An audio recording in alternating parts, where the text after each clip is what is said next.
தமிழடியான் சொந்தங்கள் அனைவருக்கும் வணக்கம். பாராளுமன்ற உறுப்பினர் சிவஞானம் ஸ்ரீதரன் அவர்களோட என்ன பிரச்சனை, அவர்கள் மீது எனக்கு தனிப்பட்ட வன்மமா என்று சொல்லி கடந்த 4-5 நாளாக கேள்விகள் கேட்கப்படுது. இந்த கேள்விக்கு இந்த காணொளியில் பதில் சொல்ல போறேன். அதோட பாராளுமன்ற உறுப்பினர் சிவஞானம் ஸ்ரீதரன் அவர்களுக்கு இன்று ஒரு முக்கியமான பொறுப்பு ஒன்று ஒப்படைக்கப்பட்டிருக்கின்றது. அது குறித்தும் சற்று விரிவாக நாங்கள் பார்க்க வேண்டியிருக்கிறது. அத்துடன் இன்றைய கேலி சித்திரமும் இருக்கிறது, அதையும் பார்க்க போகின்றோம். வாருங்கள் காணொளிக்குள் போவோம். பாராளுமன்ற உறுப்பினர் சிவஞானம் ஸ்ரீதரன் அவர்கள் மேல தனிப்பட்ட வன்மமா, கோவமா, தனிப்பட்ட கோவமா என்று சொல்லி கேட்கப்படுது. ஒரே ஒரு பதில் தான். ஒரு வன்மமும் இல்லை, ஒரு கோபமும் இல்லை, தனிப்பட்ட ரீதியில் எந்த ஒரு பிரச்சனையுமே இல்லை. அது பாராளுமன்ற உறுப்பினர் சிவஞானம் ஸ்ரீதரனோட மட்டுமல்லாமல் இலங்கையில் இருக்கக்கூடிய எவரோடையும், வேறு எந்த கட்சியோ வேறு எந்த பாராளுமன்ற உறுப்பினரோ எவரோடையும் தனிப்பட்ட முறையில் ஒரு பிரச்சனையுமே இல்லை. அப்படி பிரச்சனைப்பட வேண்டிய அவசியமும் எனக்கு இல்லை. நான் எங்கே இருக்கிறேன், அவையில் எங்கே இருக்கணும், என்னுடைய நோக்கம் என்ன, அவையின் நோக்கம் என்ன, தனிப்பட்ட ரீதியாக இங்கே எதுவுமே இல்லை. தனிப்பட்ட ரீதியாக நான் பிரச்சனைப்பட்டு தாக்கணும் என்று சொன்னால் நான் வேறொரு கட்சியில் இருக்கணும். கட்சியில் இருந்தோன்னு அந்த கட்சி சார்பாக வேலை தாக்கணும், வேலை விழுத்தணும் என்றக்காக செயல்படலாம். நான் தான் ஒரு கட்சியிலேயுமே இல்லையே, பிறகு எப்படி தனிப்பட்ட பிரச்சனை வராது. அதுபோக பாராளுமன்ற உறுப்பினர் ஸ்ரீதரன் அவர்கள் இலங்கை தமிழரசு கட்சிக்கு தலைவராக வரணும் என்று சொல்லி ஆதரவு தெரிவித்து அதுக்கு ஆதரவாக கடுமையான பிரச்சாரம் செய்தாலும் நான் தான். அந்த வீடியோக்கள் பழைய வீடியோக்களை தட்டி பார்த்தீங்கன்னா தெரியும். இப்போ புதுசாக வந்தவர்களுக்கு பழைய வீடியோக்கள் என்ன காட்சின்னு தெரியாதானே. நீங்கள் அந்த வீடியோக்களை பார்த்தீங்கன்னா தெரியும் உங்களுக்கு. அந்த தலைவர் போட்டிக்கு ஒரு தேர்தல் நடந்தது. சுமந்திரன் அவர்களா ஸ்ரீதரன் அவர்களா என்று கேட்டபோது வெளிப்படையாகவே நாங்கள் ஸ்ரீதரன் அவர்களை ஆதரிச்சு நாங்கள் அவர் தான் தலைவராக வரணும் என்று சொல்லி, பிறகு அவர் தலைமை பதவியை ஏற்க முடியாமல் போய் அவருக்கு எதிராக வழக்குகள் போட்ட போது அதையும் கண்டித்து நிறைய பதிவுகளை நான் கதைச்சிருக்கிறேன். அதுக்கே அப்பயே நீங்க ஸ்ரீதரன் சொப்பா, ஸ்ரீதரனுக்கு காவடி தூக்குறீங்களான்னு சொல்லி நிறைய பேர் கமெண்ட்ஸ் போட்டவே. எனவே ஆரம்பத்தில் நான் வாங்கின பேர் இப்போ அனுரகுமார சொம்பு, அர்ச்சுனா சொம்பு என்று சொல்லி இப்போ புது பேர்கள் வாங்கி வச்சுக்கிறேன். ஆனால் ஆரம்பத்தில் முதலாக நான் வாங்கின பேர் ஸ்ரீதரன் சொம்பு என்றது. எனவே சுருக்கமாக சொல்ல போனால் இப்போ 3 சொம்பு சேர்த்து வச்சுக்கிறேன். தண்ணி குடிக்கிறதுக்கு உதவியாக இருக்குமென்று நினைக்கிறேன். சரி, அது ஒரு ஓரமாக இருக்கட்டும். ஆரம்பத்தில் பாராளுமன்ற உறுப்பினர் ஸ்ரீதரன் அவர்களுக்கு நிறைய ஆதரவு கொடுத்து கொண்டே வந்தாங்க. ஆனால் அன்றைக்கு பாராளுமன்றத்தில் அவர் முதல் முறையாக உரையாற்றியக்குள்ள, அதுவும் ஜனாதிபதி அனுரகுமார திசாநாயக்க அவர்களுடைய அந்த உரையை மையமாக வச்சு அது மீதான உரையாற்றும் போது இவர் கதைச்ச கதை சரியில்லை. அதுபோக அன்றைக்கு பாராளுமன்றத்தில் வச்சு கோத்தபாயாவுக்கு நடந்த மாதிரி தான் உங்களுக்கு நடக்கும் என்று சொன்னது சரியில்லை. எனவே ஜனாதிபதி அவர்களுடைய உரையை முழுமையாக கேட்காமல் அதில் என்ன விஷயம் சொல்லியிருக்கின்றதை விளங்கி கொள்ளாமல் பாராளுமன்ற உறுப்பினர் ஸ்ரீதரன் அவர்கள் கதைச்சதைத்தான் அன்றைக்கு நான் விமர்சனம் செய்திருந்தேன். அதைத்தான் சொல்லியிருந்தேன்.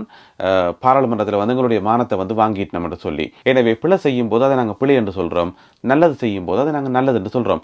அந்த வீடியோ போடுறதுக்கு 2 நாளைக்கு முதல் இன்னும் ஒரு வீடியோவில் நான் சொல்லியிருந்தேன், பாராளுமன்ற உறுப்பினர் ஸ்ரீதரன் அவர்கள் இரவு பகல் பார்க்காமல் எல்லா நேரமும் மக்களார் என்று செய்கிறார், வெள்ள நிவாரண பணிகளை செய்கிறார், எல்லா இடமும் ஓடி திரிஞ்சு எல்லா இடமும் போய் மக்களை சந்திக்கிறார், யாழ் மாவட்ட அரசாங்க அதிபரை சந்தித்தவர், வடமாகாண ஆளுநரை சந்திக்கிறார் என்று சொல்லி, எனவே அவருக்கு பாராட்டுக்கள் என்று சொல்லி அதுக்கு 2 நாளைக்கு முதல் போட்ட வீடியோவில் சொல்லியிருந்தேன். இப்போ சொல்லுங்க, தனிப்பட்ட முறையில் கோபம் இருந்தா, தனிப்பட்ட முறையில் வன்மம் இருந்தா ஏன் அப்படியெல்லாம் பாராட்டணும்?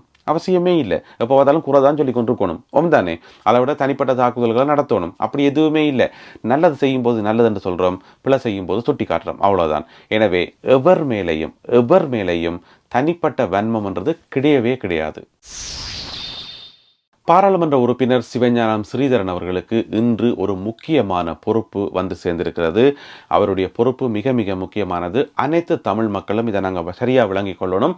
அனைத்து தமிழ் மக்களும் இதில் எங்களுடைய குரலை எங்களுடைய கருத்துக்களை நாங்கள் தெரியப்படுத்தணும். என்னென்னு சொன்னால், இப்போ அரசாங்கம் ஜனாதிபதி அனுரகுமார திசாநாயக்க தலைமையிலான அரசாங்கம் இலங்கையினுடைய அரசியல் அமைப்பை மாற்ற போகுது.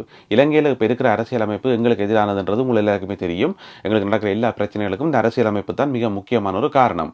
எனவே அந்த அரசியல் அமைப்பை மாற்றுறதுக்கு தேசிய மக்கள் சக்தியைச் சேர்ந்த உறுப்பினர்கள் எல்லாரும் ஒரு பக்கம் இருப்பினும், அதே நேரம் பாராளுமன்றத்தில் எதிர்க்கட்சியாக இருப்பவர்களுடைய கருத்தையும் கேட்கத்தானே வேணும்.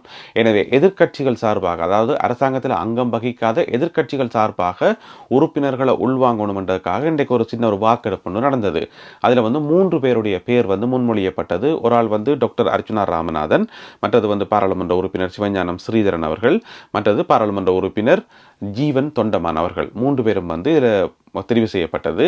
ஆனால் ஏகமனதாக ஒருவரை தெரிவு செய்ய முடியாமல் போன உடனே வாக்கெடுப்புக்கு விடப்பட்டதாம். அப்போ பாராளுமன்ற உறுப்பினர்கள் மத்தியில் வந்து வாக்கெடுப்புக்கு விடப்பட்டது. அப்போ வாக்கெடுப்புக்கு விடைக்குள்ள வந்து டாக்டர் அர்ச்சுனா ராமநாதன் அவர்கள் வந்து தான் விலத்துறன் என்று சொல்லி தானே தன்னுடைய சுய விருப்பின் பேரில் பின்வாங்கிட்டார். சரி, இப்போ வந்து பாராளுமன்ற உறுப்பினர்களாகிய சிவஞானம் ஸ்ரீதரன் அவர்களுக்கும் ஜீவன் தொண்டமான் அவர்களுக்கும் இடையில தான் போட்டி, யார் இதில் வந்து உறுப்பினராக போறேன்னு சொல்லி. அப்போ எம்பி கலவைக்கு வந்து வாக்களித்து அந்த வாக்கெடுப்பில் வந்து 11 வாக்குகள் ஸ்ரீதரன் அவர்களுக்கும் 10 வாக்குகள் ஜீவன் அவர்களுக்கும் கிடைச்சது.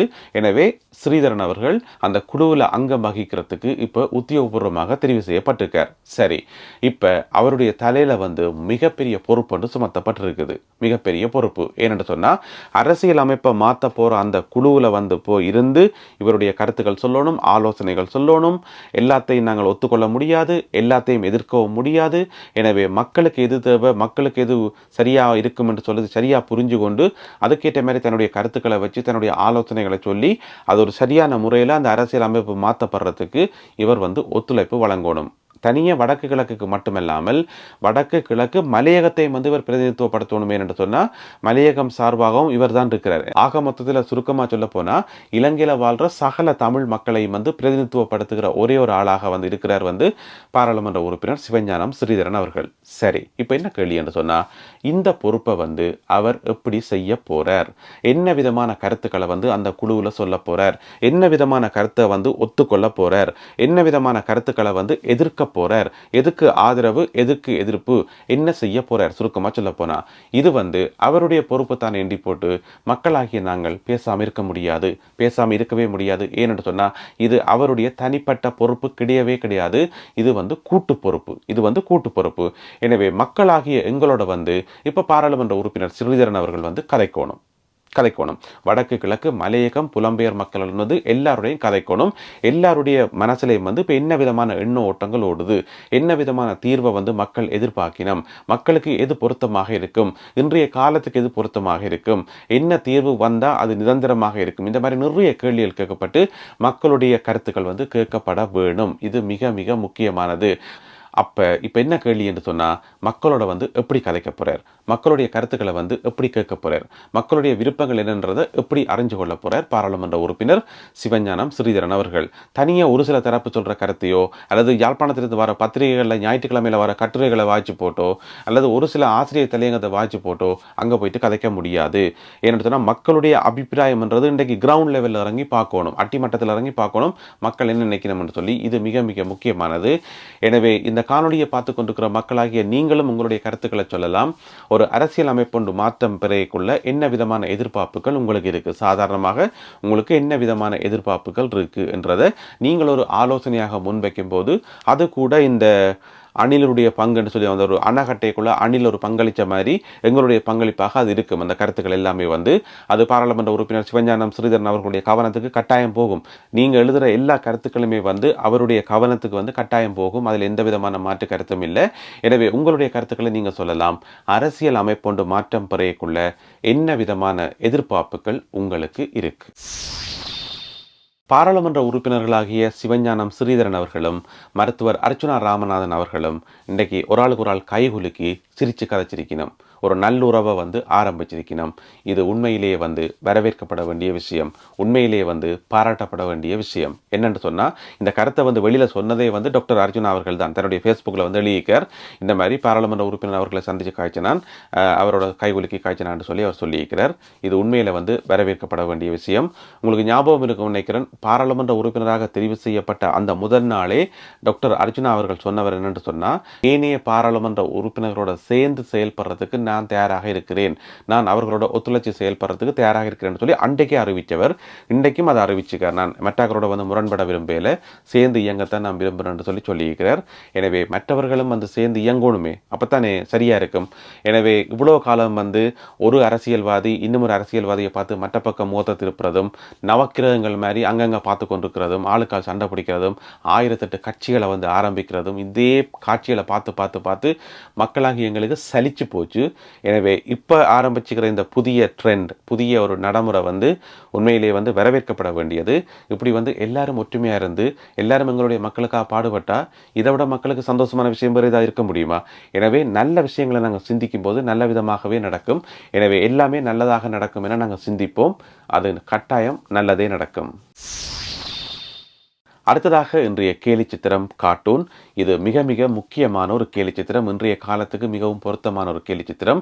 இந்த ஓவியத்தை வந்து வரைஞ்சிக்கிறதாருன்னு பார்த்தீங்கன்னு சொன்னால் ஓவியர் ஜெஃப்ரி. என்னென்னு சொன்னால், இலங்கை இருக்குத்தானே, இந்த இலங்கையை சுற்றி ஒரு பெரிய ராட்சச பாம்போடு சுற்றி கொண்டு நிற்கிது. இலங்கையை ஃபுல்லாக சுற்றி கொண்டு நிற்கிது.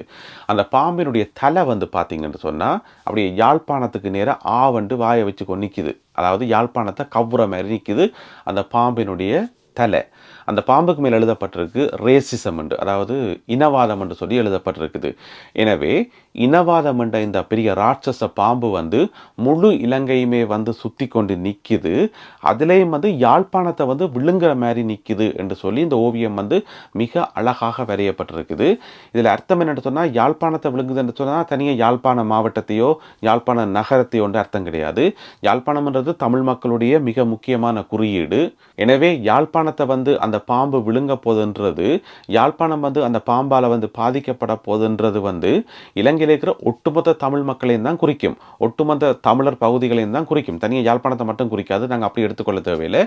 எனவே வந்து இந்த ஓவியர் வந்து மிக நுட்பமாக சொல்லிக்கார். இலங்கை முழுக்க இனவாதம் இருந்தாலுமே கூட அது வந்து தமிழர்களை தான் அதிக அளவில் பாதிக்குது என்று சொல்லி மிக அழகாக ஜெஃப்ரி அவர்கள் வரைஞ்சிருக்கிறார். அவருக்கு நன்றி. இந்த கார்ட்டூனை பார்க்கக்குள்ள உங்களுடைய மனசில் தோன்ற கருத்துக்களை வந்து மறக்காமல் கீழே எழுதுங்கள். இதில் கவனிக்க வேண்டிய இன்னொரு விஷயம் என்னென்னு சொன்னால், ஜனாதிபதி அனுரகுமார திசாநாயக்கா அதனுடைய வாலை பிடிச்சி இழுக்கிறார்.